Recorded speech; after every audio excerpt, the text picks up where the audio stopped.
PM Modi आज दोपहर 3 बजे कोविन ऐप पर ग्लोबल एनक्लेव को संबोधित करेंगे। कार्यक्रम में देश के स्वास्थ्य मंत्री डॉक्टर हर्षवर्धन भी शामिल होंगे। करीब 50 देशों ने कोविन जैसे डिजिटल प्लेटफॉर्म के लिए रुचि दिखाई है। लिंचिंग करने वालों पर आरएसएस प्रमुख ने जताई नाराजगी। कहा, गौ माता के नाम पर लिंचिंग करने वाले हिंदुत्व विरोधी अल्पसंख्यकों में डर फैलाने वालों पर भी बोला हमला। कहा, इस भ्रमजाल से बाहर आए अल्पसंख्यक। सीएम भूपेश बघेल लगातार बैठक कर विभिन्न विभागों के कामों की समीक्षा कर रहे हैं। मुख्यमंत्री आज गोधन न्याय योजना के तहत गोबर विक्रेताओं के खाते में राशि ट्रांसफर करेंगे। मुख्यमंत्री आज संस्कृति विभाग, पर्यटन विभाग के अधिकारियों के साथ समीक्षा बैठक करेंगे। इसमें विभागीय कार्यों की समीक्षा के साथ ही रामनगमन पथ के निर्माण कार्य की जानकारी भी लेंगे। छत्तीसगढ़ में आज से केंद्रीय स्वास्थ्य विभाग की टीम दौरा करेगी। स्वास्थ्य विभाग की टीम उन जिलों का दौरा करेगी जहां दूसरी लहर का खतरा कम होने के बाद भी संक्रमण बढ़ा है। छत्तीसगढ़ में बीते 24 घंटे की बात करें तो कोरोना के 229 नए केस दर्ज किए गए हैं, जबकि संक्रमण से कल 3 लोगों की जान चली गई। वहीं प्रदेश के 14 जिलों में संक्रमण की दर 1% से घटकर 0.98% हो गई है। मध्य प्रदेश 0.98% हो गई है। मध्य प्रदेश सरकार तेजी के साथ कोरोना की दूसरी लहर के असर को खत्म करने और संभावित तीसरी लहर से निपटने की तैयारी में जुटी है। इसी कोशिश के तहत प्रदेश सरकार अब सभी लोगों को वैक्सीन की दूसरी डोज पे लगवाने पर जोर दे रही है। मध्य प्रदेश में आज कोविशील्ड की दूसरी डोज लगाई जाएगी। आज लोग सीधे सेंटर पर पहुंचकर रजिस्ट्रेशन कराकर वैक्सीन की दूसरी डोज लगवा सकते हैं। कोविशील्ड वैक्सीन लगवाने वालों की पहली और दूसरी डोज के बीच 84 दिन का अंतर होना है। मध्य प्रदेश में चल रही नर्सों की हड़ताल आज खत्म हो सकती है। चिकित्सा शिक्षा विभाग के संचालक ने नर्सिंग एसोसिएशन के 3 सदस्यीय प्रतिनिधिमंडल से मुलाकात के लिए बुलाया। आज होने वाली इस बैठक में नर्सों की 12 सूत्रीय मांगों पर चर्चा की जाएगी। नर्सों के एक प्रतिनिधिमंडल ने कल इंदौर में सीएम शिवराज सिंह चौहान से मुलाकात की थी। इस दौरान सीएम ने उनकी समस्या जल्द सुलझाने का आश्वासन दिया था। ग्वालियर में हड़ताल के 5वें दिन नर्सें अपने बच्चों को लेकर प्रदर्शन स्थल पर पहुंची। उन्होंने बच्चों के हाथों में भी मांगों की तख्तियां थमा दी। जानकारी मिलने पर कांग्रेस विधायक प्रवीण पाठक जेआरओ अस्पताल स्थित धरना स्थल पहुंचे। नर्सों के बच्चों को टॉफियां बांटी हैं। कांग्रेस के विधायक प्रवीण पाठक ने नर्स एसोसिएशन की प्रदेश अध्यक्ष रेखा परमार से उनकी मांगों को लेकर चर्चा की। विधायक पाठक ने कहा है कि नर्सों की मांगे जायज हैं। ऐसे में अगर सरकार उनकी मांगों को नहीं मानती है तो फिर कांग्रेस के सभी फर्स्ट टाइम एमएलए नर्सों के साथ धरने पर बैठेंगे। केंद्रीय मंत्री नरेंद्र सिंह तोमर ने मुख्यमंत्री शिवराज सिंह से चंबल नदी पर रेत के कुछ घाट खोलने को लेकर चर्चा की। उन्होंने बताया कि चंबल नदी घड़ियाल और दूसरे जीवों के लिए अनुकूल है। पूरे मामले पर सीएम की वाइल्ड लाइफ ऑफ बोर्ड से चर्चा के बाद फैसला लिया जाएगा। वहीं वन विभाग के अधिकारियों का कहना है कि चंबल राष्ट्रीय अभ्यारण्य में उत्खनन की स्वीकृति ही नहीं दी जाती है। अगर चंबल नदी पर रेत के घाट खोले जाएंगे तो जिस उद्देश्य अभ्यारण्य बनाया गया है वो उद्देश्य समाप्त हो जाएगा। देवास के नेमावर में 5 लोगों की हुई हत्या को लेकर सियासत जारी है। मध्य प्रदेश के पूर्व मुख्यमंत्री कमलनाथ आज नेमावर जाएंगे, जहां पर वो हत्याकांड के पीड़ित आदिवासी परिवार से मिलेंगे।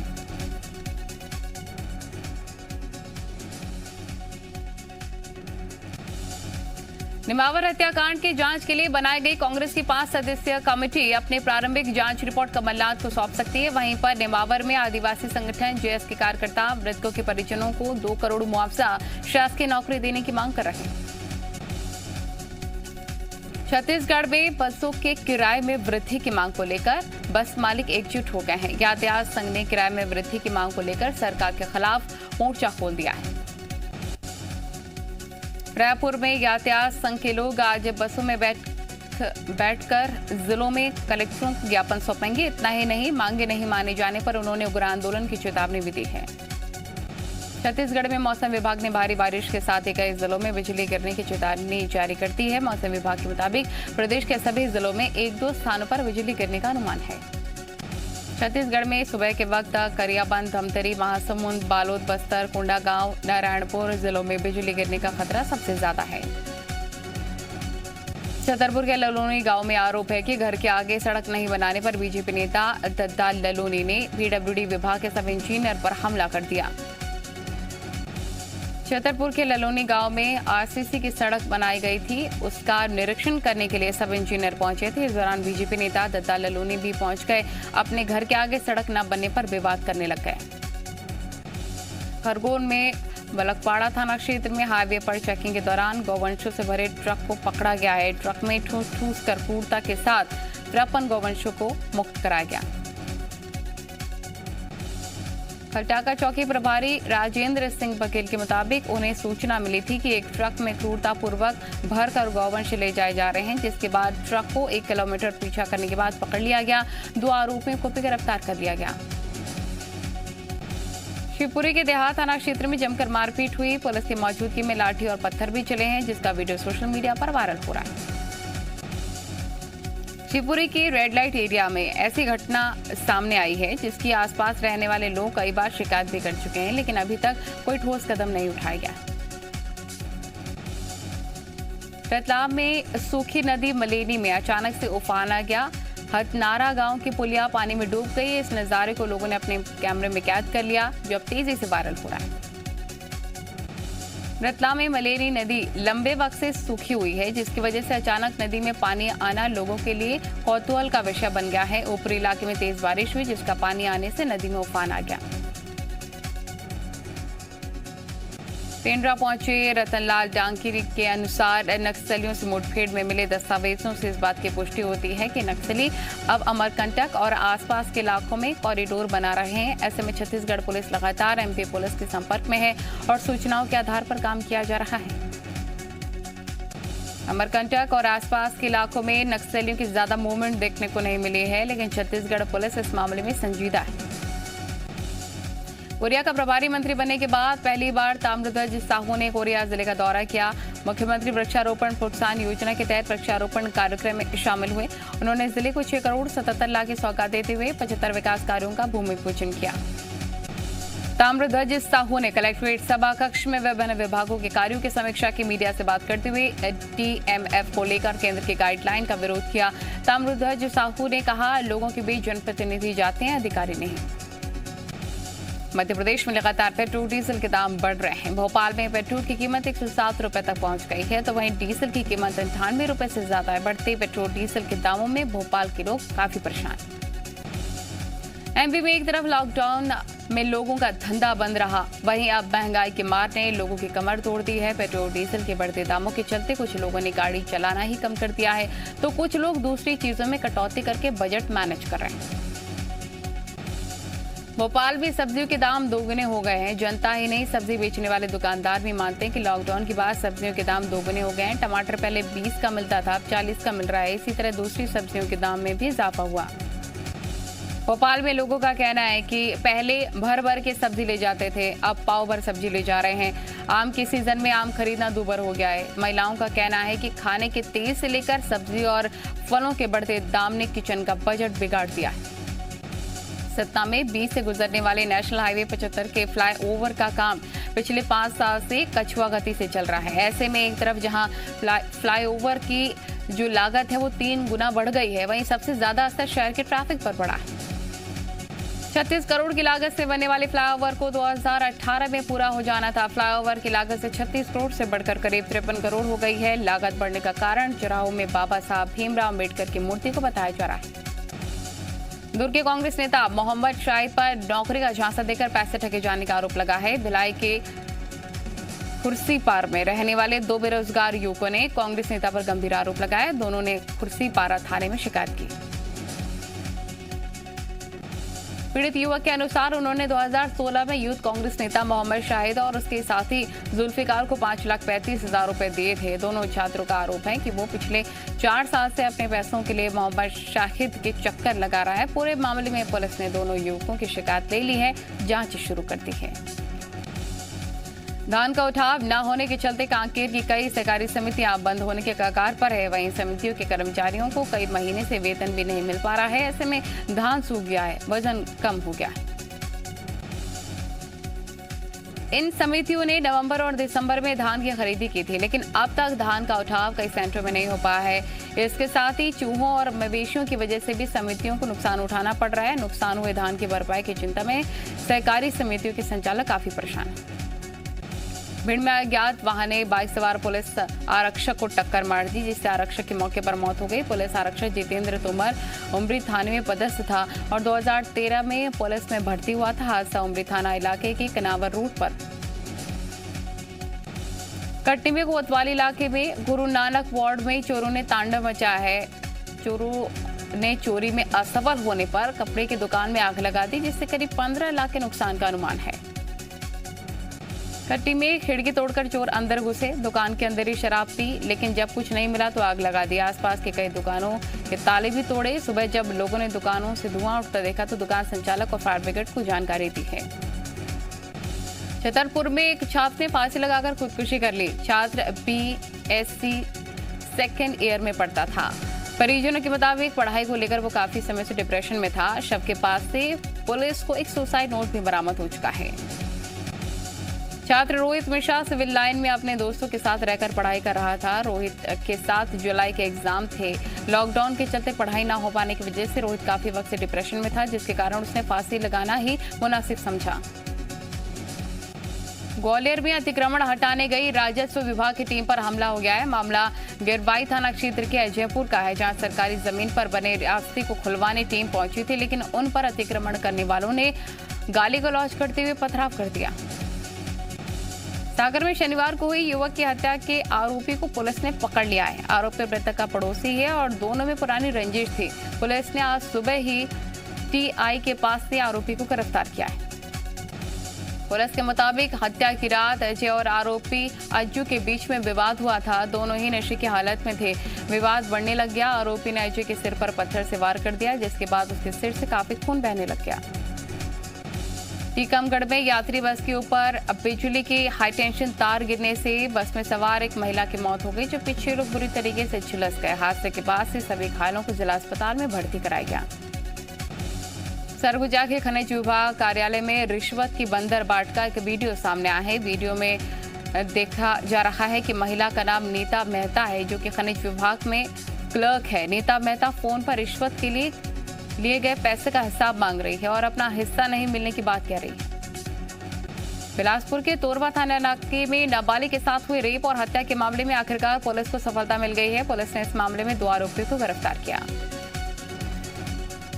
बिलासपुर में बीती 23 जून को नाबालिग लड़की की नहर में लाश मिली थी। पुलिस के मुताबिक हत्या के दिन आरोपी ने युवती के साथ जबरदस्ती करने की कोशिश की। युवती के नहीं मानने पर आरोपी ने एल्यूमिनियम के तार से गला घोंटकर उसे मौत के घाट उतार दिया। रायसेन के बरेली नगर में अवैध कॉलोनी की बाढ़ आ गई, जिससे कि खरीदारों के करोड़ों रुपए फंस गए। ऐसा ही एक मामला श्रीनाथ रेजिडेंसी को लेकर सामने आया है, जहां पर कॉलोनाइजर और जमीन मालिक के विवाद में 100 से ज्यादा खरीदारों के पैसे फंस गए हैं। रायसेन में 2014 में कॉलोनाइजर श्याम भार्गव और राजेंद्र रघुवंशी ने जमीन मालिक स्वामी धीरेन्द्र नाथ के साथ मिलकर प्लॉट बेचना शुरू किया था, लेकिन बाद में पैसों को लेकर तीनों में विवाद हो गया और खरीदारों के पैसे फंस गए। यूपी जिला पंचायत चुनाव पर ओवैसी का ट्वीट इशारों में समाजवादी पार्टी पर साधा निशाना। लिखा, उत्तर प्रदेश के 19% आबादी वाले मुसलमानों को एक भी जिला अध्यक्ष नहीं मिला। आज पश्चिम बंगाल में बीजेपी नकली वैक्सीन के खिलाफ कोलकाता नगर निगम तक दोपहर 1 बजे निकालेगी मार्च। पुलिस ने कोरोना के चलते नहीं दी है मार्च की इजाजत। आज ही कलकत्ता हाईकोर्ट में होगी इस मामले पर सुनवाई। मनी लॉन्ड्रिंग मामले में महाराष्ट्र के पूर्व गृह मंत्री अनिल देशमुख आज ईडी के सामने पेश होंगे। खराब स्वास्थ्य का हवाला देते हुए पिछले 2 समन में ईडी के सामने नहीं पेश हुए थे अनिल देशमुख। बेटे ऋषिकेश देशमुख की कल होगी पेशी। आज राष्ट्रीय जनता दल का 25वां स्थापना दिवस। वर्चुअल तरीके से पार्टी के राष्ट्रीय अध्यक्ष लालू प्रसाद यादव कार्यक्रम का उद्घाटन करेंगे। एलजेपी के संस्थापक और पूर्व केंद्रीय मंत्री रामविलास पासवान की जयंती। बेटे चिराग पासवान आज निकालेंगे आशीर्वाद यात्रा, तो चाचा पशुपति पारस भी जयंती समारोह की तैयारियों में जुटे। कोरोना के मामलों में आई कमी को देखते हुए यूपी सरकार ने मल्टीप्लेक्स, सिनेमा हॉल, जिम और स्पोर्ट्स स्टेडियम को आज से खोलने की इजाजत दी है। सुबह 7 से 9 बजे तक खोलने की इजाजत दी गई है। कोरोना नियमों का सख्ती से पालन करना होगा। दिल्ली में आज से खुल जाएंगे सभी स्टेडियम और खेल परिसर। डीडीएमए ने जारी किया आदेश, लेकिन परिसर में दर्शकों के आने पर पाबंदी जारी। खिलाड़ियों को कोरोना नियमों का करना होगा पालन। जम्मू और कश्मीर कोरोना नियमों में वहां पर ढील दी गई है। कुल 13 जिलों में नहीं होगा वीकेंड लॉकडाउन, लेकिन नाइट कर्फ्यू जारी रहेगा। साथ ही कई जिलों में दुकानें और सार्वजनिक जगहों को खोलने की इजाजत दी गई है। जनसंख्या नियंत्रण पर कानून बनाने की मांग को लेकर आज कोर्ट में होगी सुनवाई। कोर्ट ने पहले ही भेजा है केंद्र को नोटिस। कुरान से 26 आयतों को हटाने को लेकर आज सुप्रीम कोर्ट में सुनवाई। आयतों को हटाने से इनकार करने वाले फैसले पर उत्तर प्रदेश या वक्फ बोर्ड के पूर्व चेयरमैन वसीम रिजवी ने दायर की थी पुनर्विचार याचिका। ट्विटर के एमडी मनीष माहेश्वरी के मामले की सुनवाई आज कर्नाटक हाईकोर्ट में होगी। यूपी पुलिस के नोटिस पर कर्नाटक हाईकोर्ट ने मनीष माहेश्वरी को दी थी राहत। राहत जारी रहेगी या नहीं, आज हो सकता है फैसला। पाकिस्तान के प्रधानमंत्री इमरान खान का दुनिया को एक और फरेब।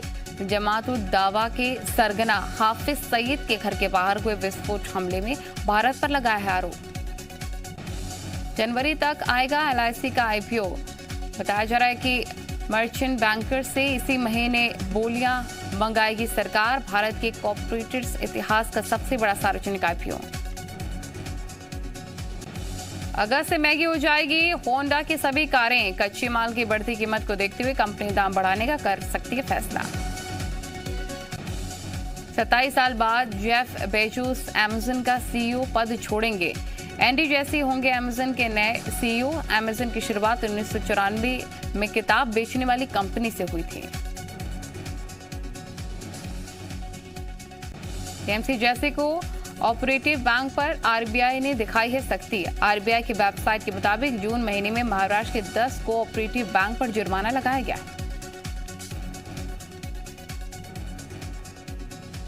रेलवे ने बना है माल ढुलाई का रिकॉर्ड। जून के महीने में रेलवे को हुई है 11,186 करोड़ रुपए की कमाई।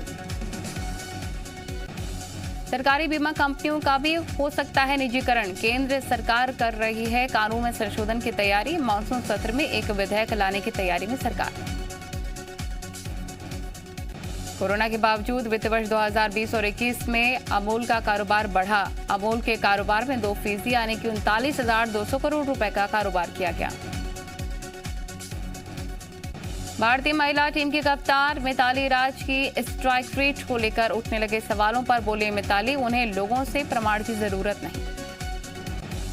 अर्जेंटीना की टीम इक्वाडोर को 3-0 से हराकर कोपा अमेरिका टूर्नामेंट में सेमीफाइनल में पहुंची। अर्जेंटीना की जीत में कप्तान मेसी ने एक शानदार गोल किया।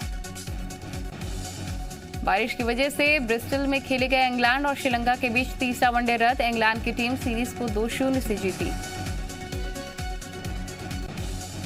साइप्रस के जंगलों में अब तक की सबसे भयानक आग। लोगों को सुरक्षित स्थानों पर पहुंचाने के बीच कई लोगों की मौत। धधकते जंगलों को बुझाने का काम जारी। नहीं थम रही है कनाडा के जंगलों में लगी आग। सेंट्रल ब्रिटिश कोलंबिया के जंगलों में 135 जगहों पर धधक रही है आग। मौसम विभाग ने बिजली कड़कने की लगने वाली आग को लेकर किया है सतर्क।